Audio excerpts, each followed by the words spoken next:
গতকাল রাতে নওদা থানার পুলিশ গোপন সূত্রে খবর পেয়ে নওদা থানার অন্তর্গত বলাইচণ্ডীঘাট এলাকায় একটি সন্দেহভাজন বাইক আটকে তল্লাশি চালাতে আগ্নেয়াস্ত্র উদ্ধার হয়। এরপরেই বাইকে থাকা ৩ জনকে গ্রেপ্তার করা হয়। ধৃতরা হল আক্তার শেখ, সামিরুল শেখ ও রবিউল শেখ। রবিউল শেখের বাড়ি নওদা থানার টুঙ্গি এলাকায়। রবিউল শেখ এলাকায় তৃণমূল নেতা হিসেবে পরিচিত। এক প্রমোটারকে পঞ্চায়েতের ভিতর মার ধরার অভিযোগ উঠে এই রবিউলের বিরুদ্ধে। ধৃতদের কাছ থেকে 2টি 7mm ফায়ার আর্মস, 3টি 1 শাটার ফায়ার আর্মস এবং 13 রাউন্ড কার্তুজ উদ্ধার হয়।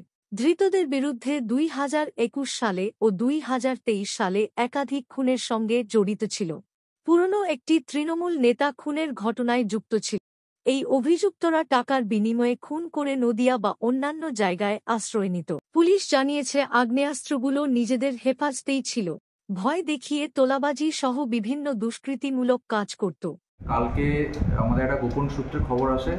সেই গোপন সূত্রের উপর বেস করে আমাদের যে পিসি টিম আছে, তার টিমের অফিসার এবং ওসি নিচে এবং তার পুরো টিম নিয়ে বলাইচণ্ডীঘাট, যেটা আমাদের চাঁদপুর জিপি আর নওদা জিপির বর্ডারে পড়ে, সেখানে তারা পৌঁছানোর পরে একটি সন্দেহভাজন বাইক সেটা আটকানো হয়। আটকানোর পরে তাদের কাছ থেকে সেখানে বাইকে 3 জন আরোহী ছিল।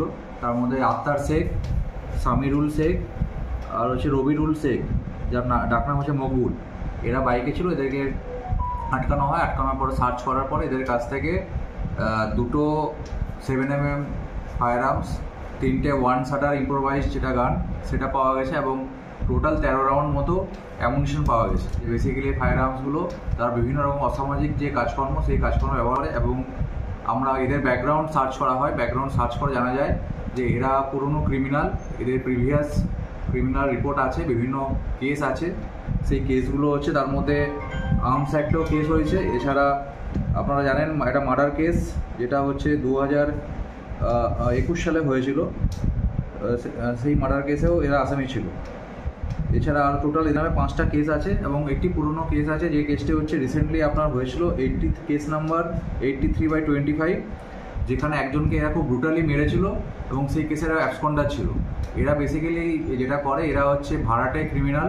এরা বিভিন্ন সময় আমাদের, যেহেতু নওদা হচ্ছে আমাদের মুর্শিদাবাদ আর নদিয়া ডিস্ট্রিক্টের বর্ডার, এরা কখনো ক্রাইম করে এরা নদিয়ায় চলে যায়, বিভিন্ন জায়গায় শেল্টার নেয় এবং এরা যে অসামাজিক কাজের সাথে যুক্ত আছে সেটা আমরা হচ্ছে এদেরকে ডিটেন করা হয়েছে। ডিটেন করে এদেরকে আজকে পুলিশ কাস্টোডির প্রেয়ার দিয়ে লার্নেড কোর্ট, যেটা আমাদের সিজিএম বহরমপুর, সেখানে পাঠানো হচ্ছে এবং 10 দিনের পিসি নেওয়া হবে।